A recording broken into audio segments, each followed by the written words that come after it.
Ya, kalau kita lihat berdasarkan dampak-dampaknya kepada korban-korbannya, ini ada efek ataupun dampak yang ditimbulkan. Tapi sebetulnya adakah manfaat dari tanaman kecubung? Kita akan bahas, Anda dan juga pemirsa, bersama narasumber yang sudah cantik di sebelah kanan kita semua. Ini sudah ada Dr. Muta Horah, atau yang akrab disapa dengan Dr. Mute, dokter dan juga peneliti yang ini fokus ya. Tanaman herbal ya? Tanaman herbal. Selamat siang, Dr. Mute. Siang. Sehat, Dok? Sehat, alhamdulillah. Oke, Dok, mungkin pertama-tama kita ingin tahu dulu manfaat dari tanaman kecubung. Ini sebetulnya bisa digunakan untuk sisi medis nggak sih, Dok? Ya, jadi kecubung itu kan banyak ya ragamnya, banyak jenisnya gitu ya.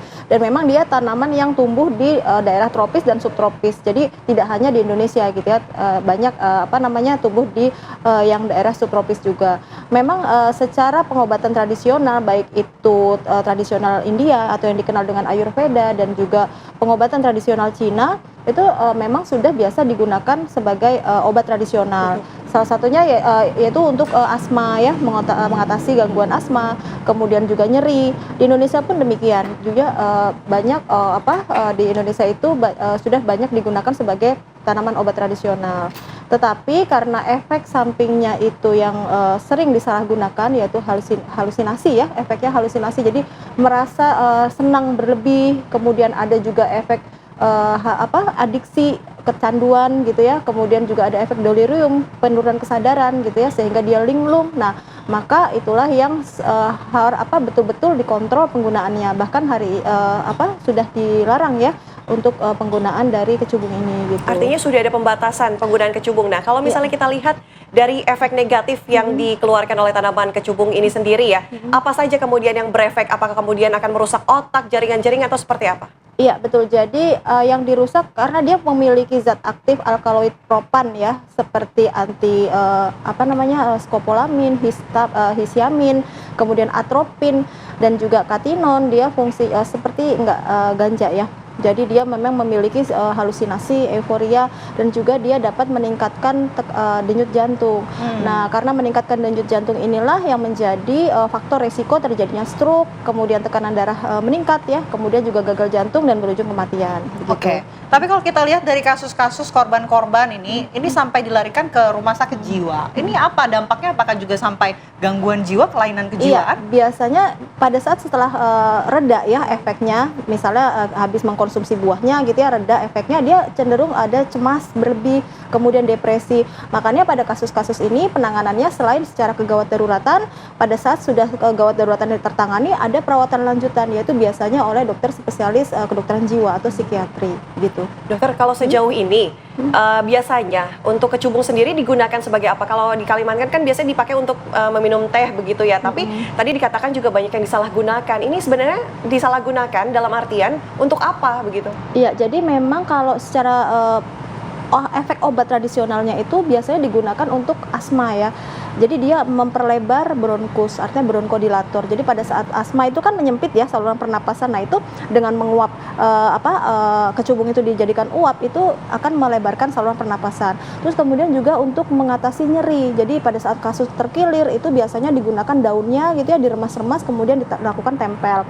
Nah, karena efek sampingnya memiliki efek halusinasi tadi, ilusi, senang berlebih, kemudian juga dapat mengatasi cemas ya, senang berlebih, euforia. Nah, maka itulah yang sering disalahgunakan itu. Dan tidak hanya di Indonesia loh.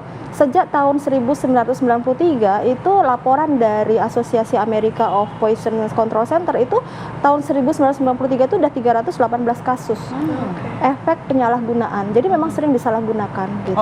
Karena ini efeknya seperti ganja tadi. Ya, sudah lama kan tanaman kecubung ini ada, bahkan di wilayah Indonesia tuh ada di beberapa pulau, di Kalimantan, di Sulawesi, dan di beberapa wilayah lainnya. Tapi kadar batasan untuk mengatakan kalau ini sudah berlebihan begitu menggunakan tanaman kecubung sampai memabukkan. Ini kadarnya seperti apa? Karena kan sebelumnya juga bisa digunakan untuk obat ya, seperti yang tadi dijelaskan. Jadi tidak bisa dipastikan ya berapa dosis yang optimum untuk penggunaannya, karena setiap tempat itu akan berbeda kandungan zat aktifnya. Jadi antara tempat satu tempat yang lain itu berbeda. Itu kenapa riset masih dilanjutkan gitu ya untuk mengetahui dosis optimum berapa sekaligus mengurangi toksisitasnya gitu. Tapi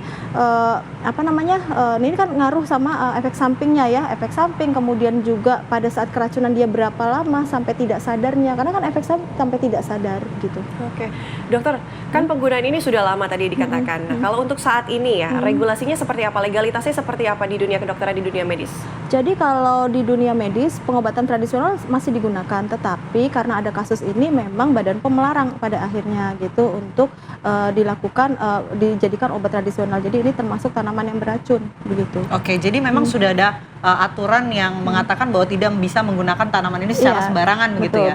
Begitupun juga nanti warga-warga yang memiliki di sekitar rumahnya ini ada tanaman kecubung itu juga sama. Jadi sangat berhati-hati ya, karena kalau kita lihat gitu kandungan zat aktif yang alkaloid propan tadi itu banyak terkandung di setiap bagian tanaman, dari mulai akar, kemudian batang, kemudian daun, bunga, buah sampai bijinya. Bahkan penelitian terakhir itu paling banyak itu terdapat pada daun dan juga bunganya. Jadi ibaratnya begini, bunga itu mengandung atropin 0,3 mg sementara pada bijinya 0,1. Kemudian pada skopolamin juga lebih tinggi pada bunganya gitu. Jadi memang harus berhati-hati, terutama misalnya punya anak kecil ya. Nah seperti itu. Dokter Mute, kalau kita lihat, ini kan kita sebagai orang awam ya, tentunya ingin nanya, kalau misalnya dampak negatif dan dampak positifnya disandingkan, ini lebih banyak mana? Dampak negatifnya, karena banyak disalahgunakan tadi. Kalau untuk obat asma sendiri, apakah memang ada obat lain selain kecubung yang bisa digunakan dengan dampak-dampak negatif yang mungkin sampai nol? Iya, sebetulnya apapun, baik herbal ataupun obat konvensional, obat kimia, itu tetapnya harus kita berbicara dosis ya.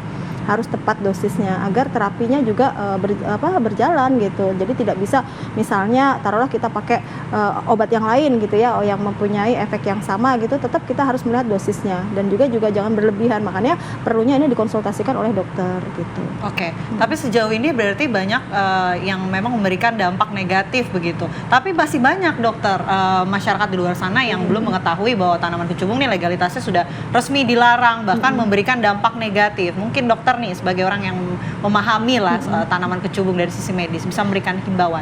Iya, jadi ini memang perlunya kerjasama banyak pihak ya. Salah satunya ya mungkin dari BNN, kemudian juga dari Dinas Kesehatan setempat gitu, bagaimana mengedukasi masyarakat akan bahaya dari efek samping dari penggunaan kecubung ini. Oke, Dokter Mute, tapi begini, kalau kecubung tadi kan ada katakan kalau ditempel-tempel ke area yang memiliki nyeri ya, itu kan kemudian mungkin jadi nggak nyeri lagi gitu. Nah, untuk penggantinya baiknya digunakannya apa ini? Karena mungkin masyarakat yang awal yang sudah punya kecubung gitu menggunakan itu hal untuk biasanya. Alternatif lain. Iya, jadi banyak sekali sebenarnya tanaman-tanaman yang berfungsi sebagai anti nyeri, anti radang ya. Kunyit bisa digunakan, atau kencur yang sangat mudah didapat ya di dapur kita itu bisa digunakan, atau serai untuk diminum sebagai anti inflamasi atau anti peradangan alami juga bisa digunakan, atau jahe, banyak sekali kunyit, jahe, temulawak, serai, kencur yang itu sudah umum digunakan dan itu aman ya, itu banyak didapat, mudah didapat, itu dapat digunakan. Ada juga yang katanya ya ini menggunakan tanaman kecubung sebagai minuman teh begitu dok, kalau tidak salah. Ini gimana dok?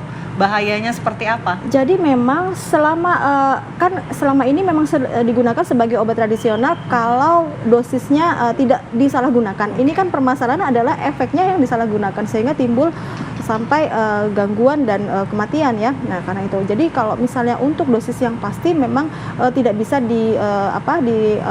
ditakar ya berapanya, karena memang setiap herbal yang tumbuh itu zat aktifnya berbeda-beda.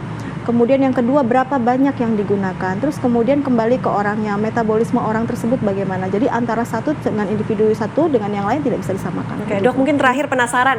Kalau kan tadi penggunaan konsumsi dari dalam tubuh begitu ya, diserap oleh tubuh. Kalau dari luar hanya ditempel-tempelkan saja, apakah kemudian akan berefek sama? Betul, itu faktor resikonya juga besar. Jadi ditempel, diminum, dihirup itu memiliki potensi yang sama. Jadi lebih baik berhati-hati dalam penggunaannya. Baik. Terima kasih Dokter Mute sudah bergabung sama kami ini, memberikan informasi juga untuk pemirsa bahayanya kecubung artinya ya. Baik.